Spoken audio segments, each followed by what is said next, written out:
যখন মুগীরা ইবনে শুবার গোলাম আবু লুলু আল মাজুসি ফজরের নামাজের দ্বিতীয় রাকাতে, ঘটনা লম্বা, আমি ঘটনা বলে বুঝাবো না, সে খঞ্জর বানাইতো আবু লুলু আল মাজুসি। খঞ্জর এদিকেও মুখ এদিকেও মুখ, ঢুকায় দিলেই সব বের হয়ে যায়। আবু লুলু আল মাজুসি ফজরের নামাজের প্রথম রাকাত হযরত ওমরের নেতৃত্বে চলছে মসজিদে নববীতে। দ্বিতীয় রাকাতের রুকুতে গিয়েছেন, আবু লুলু খঞ্জর দিয়ে আঘাত করে নাড়ি ভুড়ি বের করে দিয়েছে। খঞ্জর ঘুরাতে ঘুরাতে মসজিদ থেকে বের হয়ে গেছে, 2, 4, 5 জন সাহাবীকে মসজিদে শহীদ করে ফেলেছে। আমার শহীদ হয়ে গেছেন মানুষ বলছে। আমারকে বেঁধে রাখা হলো, পেট অজ্ঞান, মুখে নাভিজ দেওয়া হয়, পেট দিয়ে বাইরে হয়ে যায়, মুখে দুধ দেওয়া হয়, পেট দিয়ে বাইরে হয়ে যায়।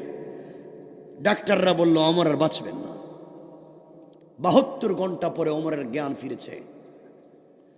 জ্ঞান ফেরার পরে কথা বলতে পারতেছে না, তাকায়া ইশারা করে বললেন আমার ঠুটের কাছে কান নিয়ে আসো। একজন হযরত ওমরের ঠুটের কাছে কান নিয়েছে। ওমর বলছেন বলো, আমি তোমাদেরকে জানতে চাই না মদিনার রাষ্ট্রের কি অবস্থা, আমি তোমাদের কাছে জানতে চাই না আমার ছেলে আব্দুর রহমান আব্দুল্লাহর কি অবস্থা, আমি তোমাদের কাছে জানতে চাই না আজকে আমি মরে গেলে আমার কি হবে। বলো সাহাবীরা বলো। মসজিদে নববীতে আমার নেতৃত্বে ফজরের 2 রাকাত ফরজ নামাজ চলছিল। 1 রাকাতের নেতৃত্ব আমার মাধ্যমে আদায় হয়েছে, আরেক রাকাতের রুকুতে গিয়ে আমি পড়ে গিয়েছি। বলো আমার পরে তোমরা বাকি 1 রাকাত আদায় করেছো কিনা? বলো তোমরা আমার নেতৃত্বের নামাজটা সমাপ্ত করেছো কিনা? আমি রবের কাছে গিয়ে কি জবাব দিব? আমি অপারগ, আমি পুরো নামাজ পড়াতে পারি নাই। তোমরা নাকি সেই জাতির রাহবার হচ্ছে এখন। আল্লাহকে ওয়াস্তে যেখানেই থাকো, যে অবস্থায় থাকো, নামাজকে বইলা যাইও না, নামাজকে বইলা যাইও না, কোরআনকে মসজিদ মাদ্রাসা রাখো না। আজ যদি এই যে বানিয়াচং বাজারে 300 দোকানের মধ্যে যদি 100 দোকানের লোক আলেম হতেন, হাফেজ হতেন, তাহলে ওজনে কম দিত না। কথা বলেন না কেন? আপনাদের কাজ হচ্ছে মসজিদ মাদ্রাসায় বসে থাকা। কোরআনকে বানিয়েছেন মক্তবে বাচ্চাদের পড়াবার বই, কোরআনকে বানিয়েছেন জানাজার জিয়ারত করার বই, কোরআনকে বানিয়েছেন শবে বরাতের শবে কদরের খতম পড়ার বই, কোরআনকে বানিয়েছেন কেউ মরে গেলে তার বাড়িতে 10 জন মিলে খতম পড়ে 300 টাকা করে পাওয়ার বই, কোরআনকে বানিয়েছেন তাবিজ আর কবজ দেওয়ার বই। কথা বলছেন না কেন? এই কাজের তো কোনো কাজের জন্য আল্লাহ কোরআন দেন নাই। এই জন্য তো আল্লাহ কোরআন দেন নাই। নবমণ্ডল, ভূমণ্ডল, চন্দ্র, সূর্য, পৃথিবী ঘুরে না জমিন ঘুরে? আসমানের উপরে কি জমিনের নিচে কি? Physics, chemist, biology, physiology, general science, medical science, social science, পৃথিবীর যেখানে যা আছে আল্লাহ বলছেন সবকিছুর বর্ণনা, তিবিয়ানান লিকুল্লি শাই, সবকিছুর পূর্ণাঙ্গ বর্ণনা আমি কোরআনে দিয়েছি। কোরআনে সুবহানাল্লাহ পড়েন। সুতরাং কোরআনকে তোমরা থিসিস করো, অ্যানালাইজ করো, গবেষণা করো। কোরআনের সাথে আমাদের সম্পর্ক নাই। কষ্ট পাচ্ছেন আমার কথায়?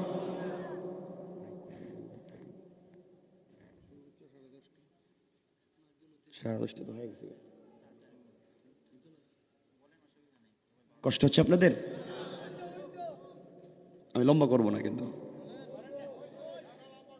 শোনেন যুবকেরা কি বলতে চাই, শোনেন না আমি কি বলতে চাই শোনো। যুবকদেরকে এখন ইশারা করে বলছি যে কথা শোনো। এতক্ষণ এগুলো হচ্ছে সামাজিক অবক্ষয় বললাম। যুবকদেরকে বলছি ভাই আমাদের কাজ কি? আমার কাজ হচ্ছে বাল্লিগু আন্নিওয়ালা ওয়ায়া। আমি পিটাতে পারবো না, আল্লাহ আমাকে দারোগা বানায় নাই।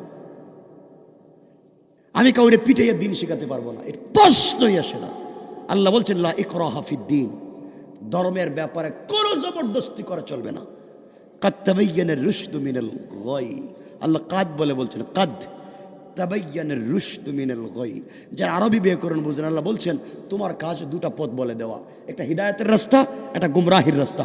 কোন পথ হিদায়াতের, কোন পথ গুমরাহির? তোমার কাজ হচ্ছে শুধু পথ বলে দেওয়া, পথ চিনাইয়া দেওয়া, মাইরা পিটাইয়া পথে চালানো নয়। আল্লাহ বলছেন ওয়াত্তাকু ইয়াওমান তুরজাউনা ফিহি ইলাল্লাহ থুম্মা তুওয়াফা কুল্লু নাফসিন মা কাসাবাত ওয়া হুম লা ইউজলামুন। তোমার কাজ পথ বলে দেওয়া, কে কোন পথে চললো, কে কোন পথে চললো না, ওইটা আমার সামনে আসলে আমি হিসাব নেব। ফামান ইয়ামাল মিসকালা যাররাতিন খায়রান ইয়ারা ওয়া মান ইয়ামাল মিসকালা যাররাতিন শাররান ইয়ারা। হিসাবটা রব দিবেন, আপনি কেন হিসাব নেবেন? এজন্য রব যুবকদেরকে বলছে, শোনো যুবক, তোমরা তো আজকে যুবক যারা আছো, প্রেম ছাড়া চলতে পারো না। প্রেম আসো আর তোমরা আসো, ঠিক না? এটা কেমন ঠিক কথা কইলা? এটা তো খারাপ কাজ। গার্লফ্রেন্ড ছাড়া তোমাদের লাইফ চলে না। আর শোনো যুবক, তুমিও প্রেমিক, আমিও প্রেমিক, আমিও প্রেম করি, তুমিও প্রেম করো। তুমি ভুল জায়গায় প্রেম করেছো। না যাই না, আমি যাই না শুই না প্রেম করি। যুবক, তুমি যেই মেয়ের প্রেমে পড়েছ, যেই মেয়ের প্রেমে পড়ে পড়ালেখা বন্ধ করেছ, মেয়ের প্রেমে পড়ে মা বাবার সঙ্গে খারাপ ব্যবহার শুরু করেছ, মেয়ের প্রেমে পড়ে শয়তানের মতো চুল রাখা শুরু করেছ, মেয়ের প্রেমে পড়ে রাস্তাঘাটে শয়তানি শুরু করেছ, মেয়ের প্রেমে পড়ে গাঁজা খাওয়া শুরু করেছ, এই মেয়ের প্রেমে পড়ে রাত বেলা ঘুমানো বন্ধ করেছ, সারা রাত জেগে কথা বলো, তোমার প্রেমিকার চামড়া এক্সট্রা অর্ডিনারি করা, ডিজাইন বিউটিফুল, তার চেহারা অনেক সুন্দর, স্মার্ট, তার বয়স শুনলে তুমি পাগল হয়ে যাও। ও বুকা, তুমি জানো না সারা রাত জেগে যেই মেয়ের সঙ্গে কথা বলো, যেই মেয়ে ছাড়া তোমার জীবন চলে না, আজ যদি ওই মেয়েটা মরে যায়, 32 ঘন্টার ভিতরে তার চামড়া থেকে বের হবে পোকা। কথা বলেন? তুমি যে মেয়ের প্রেমে পড়ে জীবন যৌবন নষ্ট করেছ, বিদেশের 32 বছরের সব টাকা মেয়ের পিছনে ঢেলেছ, মা বাপকে বৃদ্ধাশ্রমে দিয়েছ, কসম আল্লাহ পাকের জাতের, আজকে যদি ঘুম থেকে উঠে ওই মেয়েটা সকালবেলা তোমার চাইতে টাকাওয়ালা, তোমার চাইতে স্মার্ট, তোমার চাইতে সুন্দর আর একটা যুবককে পায়, তোমাকে ভুলে যেতে হয়তো 1 মিনিটও লাগবে না। ভুল জায়গায় প্রেম করেছ। আল্লাহ আফসোস করে বলছেন, ইয়া আইয়ুহাল ইনসান মা গাররাকা বিরাব্বিকাল কারীম, এই মানুষ তোকে কে ধোঁকা দিয়েছে আমার মতো মহান রব থেকে? অথচ আল্লাযী খালাকাকা, আমি তোকে বানিয়েছি। যুবক, তুমিও প্রেম করে রাত্রে ঘুমাও না, সারা রাত জেগে থাকো। আমার রবও ঘুমায় না, আমার রবও ঘুমায় না। বুঝো নাই? আমার রব আমার রাসূলের সাথে প্রেম করেছেন। আমার রাসূলকে মাঝে মাঝে ডাক দিয়ে বলতেন, ইয়া আইয়ুহাল মুদাসসির, ইয়া আইয়ুহাল মুজাম্মিল, কুম ফানজির ওয়া রাব্বাকা ফাকাব্বির ওয়া সিয়াবাকা ফাতাহির। ও চাদরওয়ালা চাদরের নিচ থেকে বের হও, কম্বলওয়ালা কম্বলের নিচ থেকে বের হও। তোমার কম্বলের নিচে খাদিজা কিনে ঘুমিয়েছ, আল্লাহ আরশে ইস্তাওয়া, আর আমি প্রেমিক আরশে আসিমের উপরে। আমি আল্লাহর ভাল লাগে না? বন্ধু, তুমি ঘুম থেকে উঠো, খাদিজাকে ঘুম পড়ায় দাও, ফাতেমাকে আরেক জায়গায় রাইখা দাও। লা তাখুযুহু সিনাতুম ওয়ালা নাওম। তোমার সাথে কথা বলার জন্য আমি রব 1টা মিনিটের জন্য ঘুমাই না। ঘুম থেকে উঠো, একটাবার সিজদায় পড়ে সুবহান বলে ডাক দাও। আমি রব কথা দিলাম আরশে আসিমে থাকবো না, সাথে সাথে তোমার নামাজের জায়গায় হাজির হয়ে যায়। রব তো তার নাম। তুই সেই রবকে চিনো? তুমি সেই রবকে ভুলে বসে রয়েছ। কেমনি রবকে ভুলে যাও? তোমাকে কিছু বললেই তুমি বলো ব্যস্ত।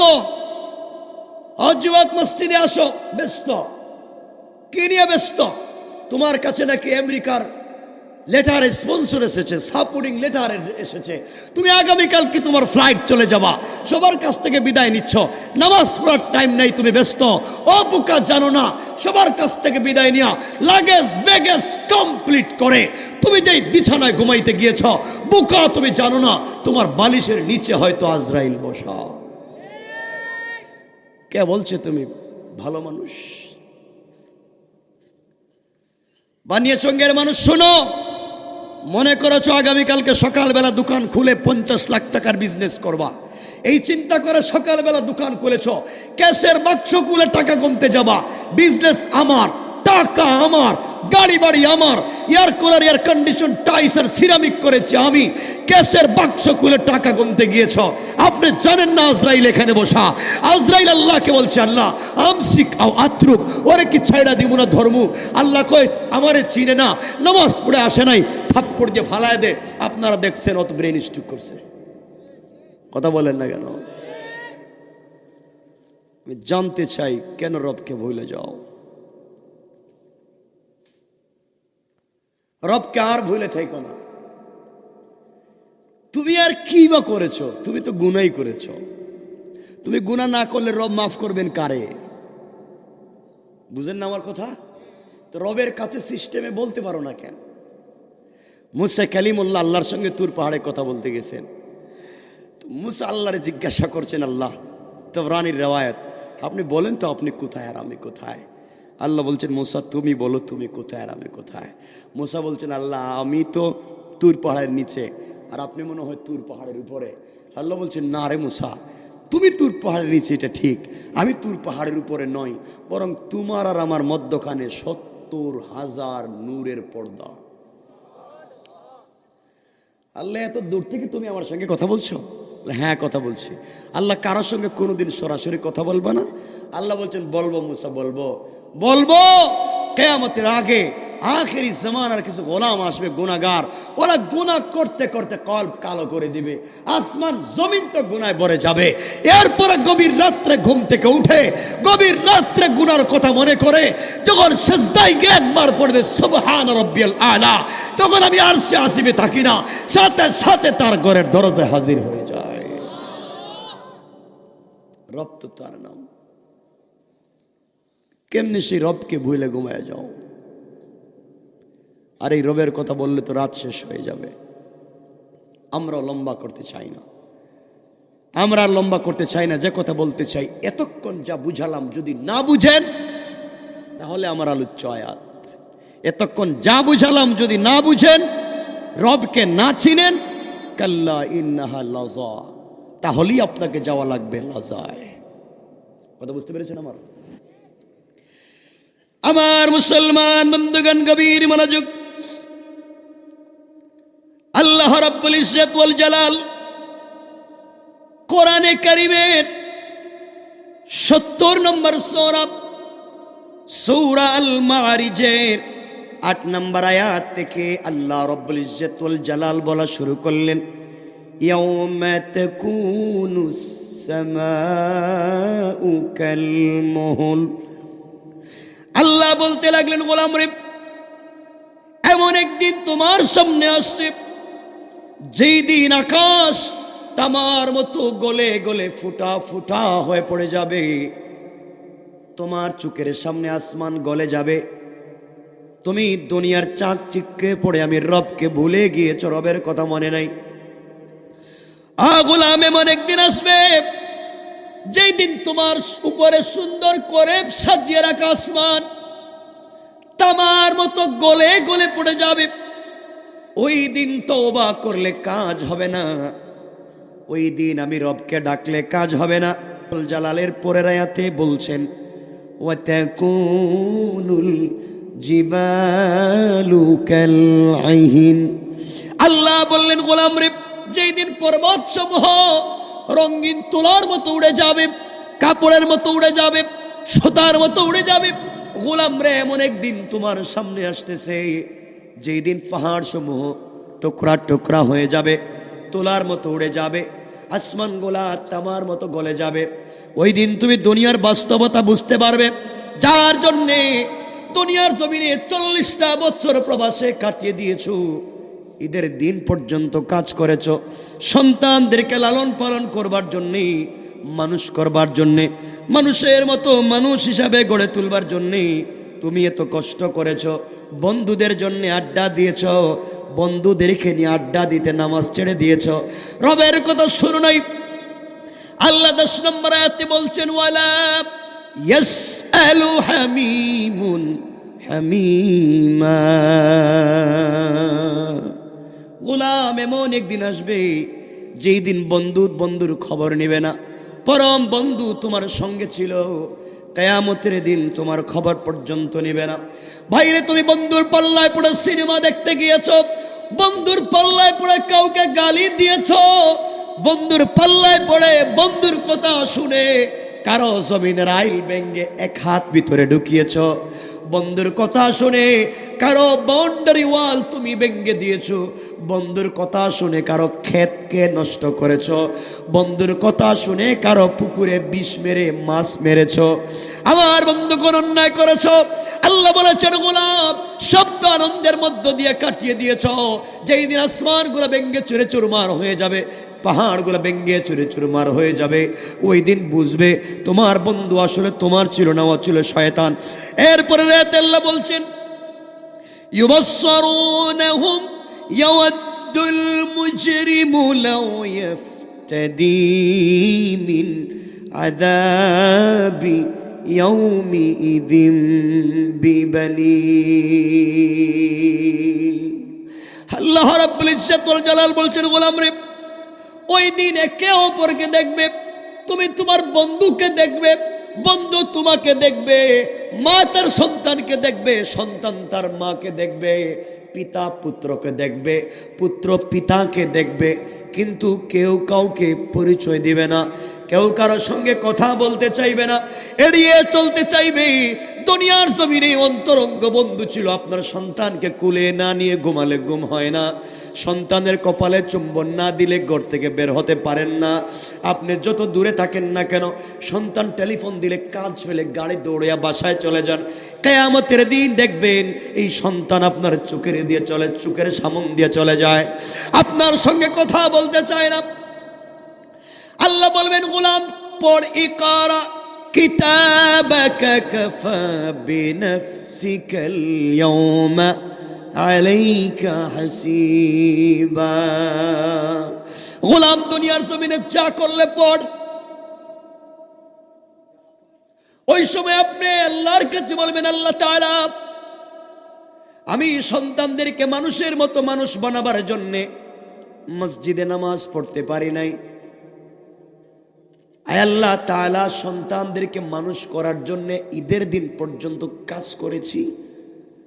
আল্লাহ বাচ্চার স্কুলের বেতন, মাদ্রাসার বেতন, টিউশনির ফি দেওয়ার জন্য জমিনে কাজে গিয়েছি, বৃষ্টিতে কাপড় ভিজেছে, রোদে শুকিয়েছে, জমিনে রাইলে বসে খাবার খেয়েছি, কিন্তু নামাজ পড়তে পারি নাই। আয় আল্লাহ তাআলা এই সন্তানদের মুখে হাসি ফুটাবার জন্যে, তাদের সুন্দর করে একটা বাড়ি বানিয়ে দেওয়ার জন্যে, সুন্দর করে বাসস্থান করে দেওয়ার জন্যে, তাদের ভবিষ্যৎ গড়ে দেওয়ার জন্যে সব কিছু আমি করেছি। দীর্ঘ 40টা বছর প্রবাসে ছিলাম, টাকা দিয়েছি। সন্তানের মোটর সাইকেল লাগবে নে, প্রাইভেট লাগবে নে, মোবাইল লাগবে নে, বাবা যা লাগবে নে, এরপরে ভালো থাক, সন্তানের জন্য এত কিছু করেছি। আল্লাহ তাআলা আজকের দিনে সন্তান আমাকে দেখে চলে যায়, আমার সঙ্গে কথা পর্যন্ত বলতে চায় না, আমাকে পরিচয় দিতে চায় না। আয় আল্লাহ তাআলা তোমার পায়ে ধরি, বিনিময়ে আজকের দিনে তুমি আমাকে ছেড়ে দাও, আমি তোমার কাছ থেকে মাফ চাই প্রয়োজন বুঝে। মিন আযাবি ইয়াউমিইযিম বিবানি। আয় আল্লাহ যেই সন্তানদের ভবিষ্যতের জন্য আমি এত কষ্ট করেছি, ওদেরকে মানুষ বানাবার জন্য এত কষ্ট করেছি, আয় আল্লাহ তাআলা আজকে ওরা আমাকে চিনে নাই, দুনিয়া বুঝতে পেরেছি, প্রয়োজন বোধে আজকের দিনে আমার সন্তানদেরকে বাঁধেন, ওদেরকে রশ্মি দিয়া বাঁধেন, আমাকে ছেড়ে দেন, আজকের দিনে আমাকে ছেড়ে দেন, আর বরদাস্ত হয় না। আমার সন্তানদেরকে তুমি বাঁধো, আমাকে ছেড়ে দাও। আল্লাহ বলবেন গোলাম আর কিছু তোমার বলার আছে কি? গোলাম বলবে আল্লাহ আরো আছে। আল্লাহ বলবেন বল। এবার গোলাম বলবে ওয়া সাহিবাতিহি ওয়া আখি। আয় আল্লাহ তাআলা ওয়া সাহিবাতিহি, আমার স্ত্রী, ওর নামের জুয়েলারি দেওয়ার জন্য, স্ত্রীর মনকে খুশি রাখবার জন্য আমি অনেক শয়তানি করেছি। আল্লাহ তাআলা আমি যেই চাকরি করতাম, পাশের বাড়ির ভাই ওই চাকরি করত, স্ত্রী আমাকে বারবার বলতো পাশের বাড়ির বাবির ঘরে সোফা আছে, হোয়াইট আলমারির শোকেস আছে, দামি দামি কার্পেট আছে, দামি দামি পর্দা আছে, তার ঘরে এয়ার কুলার, এয়ার কন্ডিশন, টাইস আর সিরামিক আছে, আপনার ঘরে কেন না? একই চাকরি করেন।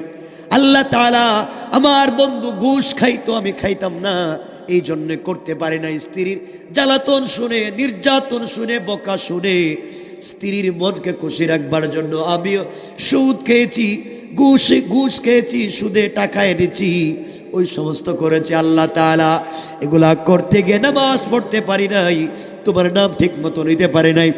আজকের দিনে প্রয়োজন বুঝে আমাকে তুমি ছেড়ে দাও, ওই স্ত্রীকে বাঁধো, ওয়াসাহিবাতিহি, আমার বউরে বাঁধো। বুঝেন নাই কথা? আরে আপনারা বলবেন একটু আগে যে বউর কথা কইছিলাম। আয় আল্লাহ আমাকে ছেড়ে দাও, ওই স্ত্রীকে বাঁধো। আল্লাহ বলবেন আর কিছু বলার থাকলে বলো। গোলাম বলবে আল্লাহ তাআলা শুধু বউ না, ওয়া আখি, আয় আল্লাহ আমার ভাইদেরকে বাঁধো। আমি বড় ভাই ছিলাম, ছোট ভাইদেরকে মানুষ বানাবার জন্যে, ছোট বোনদেরকে মানুষ বানাবার জন্যে সারা জীবন কষ্ট করেছি, নিজের লাইফ পর্যন্ত ভুলে গেলাম। শুধু ভাইয়ের চিন্তা করেছি, শুধু বোনের চিন্তা করেছি, তাদের জন্য কত কিছু করেছি। আয় আল্লাহ তাআলা ভাই বোনদের জন্য কষ্ট করতে গিয়া আমি আমার জন্য কিছু করতে পারি নাই, ঠিকমতো নামাজ পড়তে পারি নাই, ঠিকমতো ইবাদত করতে পারি নাই। আল্লাহ তাআলা ভাইকে বিদেশে পাঠাবার জন্য সুদে টাকা এনেছি, নেননি এভাবে? কথা বলেন না কেন? আয় আল্লাহ শব্দ ভাইদের জন্য করেছি। আজকে ভাইয়েরা আমার সামনে দিয়ে যায়, আমার চিনে না। ওয়াখি, ভাইদেরকে বাঁধো। এরপরে বলছে আল্লাহ বলছেন আর কিছু বলবে কি? গোলাম এবার বলছে ওয়াফাসিলাতিহিল্লাতী তুই। আয় আল্লাহ তাআলা শুধু আমার ভাইদেরকে, আমার স্ত্রীকে, আমার বোনকে, আমার মাকে, আমার বাবাকে, আমার সন্তানদেরকে বেঁধে ফেললে হবে না। ওয়াফাসিলাতিহিল্লাতী তুই। আয় আল্লাহ তাআলা আমার গোষ্ঠীর নেতাদেরকে বাঁধো, আমার গোষ্ঠীর মুরব্বীদেরকে বাঁধো। আমি চুরি করে আসার পরে তাদের কাছে আশ্রয় পেয়েছি, তাদের কথায় আরেকজনের জমি দখল করেছি, তাদের কথায় আরেকজনের মাথায় আঘাত করেছি, তাদের কথায় বাজারে আরেকজনের দোকান দখল করেছি, সব করেছি মুরব্বীদের কথায়। আয় আল্লাহ তাআলা আমাকে ছেড়ে দাও, আমার মুরব্বীদেরকে বাঁধো। আল্লাহ রব্বুল ইজ্জতুল জালাল বলবেন গোলাম আর কিছু বলবে কি? এবার গোলাম বলছে আল্লাহ তাআলা ওয়ামান ফিল আরদি জামিআন সুম্মা ইউনজি। আয় আল্লাহ তাআলা সন্তানদেরকে দিলাম, মা বাপকে দিলাম, স্ত্রীকে দিলাম, ভাই বোনদেরকে দিলাম, এমনকি আমার গোষ্ঠীর নেতা লিডারদেরকে দিলাম। এরপরেও যদি তুমি আমাকে না ছাড়ো আজকের দিনে, আয় আল্লাহ তাআলা ওয়ামান ফিল আরদি জামিআ, আসমানের নিচে জমিনে যা কিছু আছে পৃথিবীর সব কিছু তোমারে দিলাম। সুম্মা ইউনজি, আয় আল্লাহ তাআলা এরপরে তুমি আমাকে ছেড়ে দাও। এত কিছুর পরে আল্লাহ বললেন গোলাম রে তোর কথা বলা কি শেষ? গোলাম বলছে আল্লাহ শেষ। আল্লাহ বলছেন গোলাম তাহলে শুন, কাল্লা ইন্নাহা লাযা। গোলাম কখনো না, তোকে আমি ছেড়ে দেব না। দুনিয়া আমাকে চিনতে পারিস নাই, দুনিয়াতে শয়তানি না ফরমানি করলি, আর আজকে সবাইকে দিয়ে আমার কাছ থেকে ছুটে যাইতে চাইবি? কাল্লা, কখনো না। ইন্নাহা লাযা, তোকে আমি জাহান্নামের আগুনে জ্বালাবই। নাযাতাল লিশাওয়া, তার চামড়াকে জ্বালিয়ে দে, এমন জাহান্নামে তোকে জ্বালাবো। যে আয়াতটা আমি পড়েছিলাম তোকে ওখানে নিয়ে আসবো। এর কারণ হচ্ছে তুই দুনিয়া সবই চিনলি, আমি রবকে চিনলেন। সুতরাং আমার মুসলমান বন্ধুগণ, এরপরে আয়াতে আল্লাহ রব্বুল ইজ্জত ওয়াল জালাল বলছেন তাদউ মান আদবারা ওয়া তাওয়াল্লা। আল্লাহর এই কথা শুনে গোলাম ডাকতে থাকবে সবাইকে, হারে তোমরা কোথায়? তোমাদের কথায় না এত কিছু করেছি, তোমরা আমাকে বাঁচাও, কেউ আসবে না। আল্লাহ রব্বুল ইজ্জত ওয়াল জালাল বলেছেন গোলাম রে, ওই সিচুয়েশন তৈরি হয়ে যাওয়ার আগে হায়াতে জিন্দেগি তোমার এখনো আছে। তুমি দুনিয়ার জমিনে এখন পর্যন্ত জিন্দা, কারণ তোমার রূহ আছে, তুমি জিন্দা। চাইলে আজকে রাতে তাহাজ্জুদে পড়ে থাকতে পারো।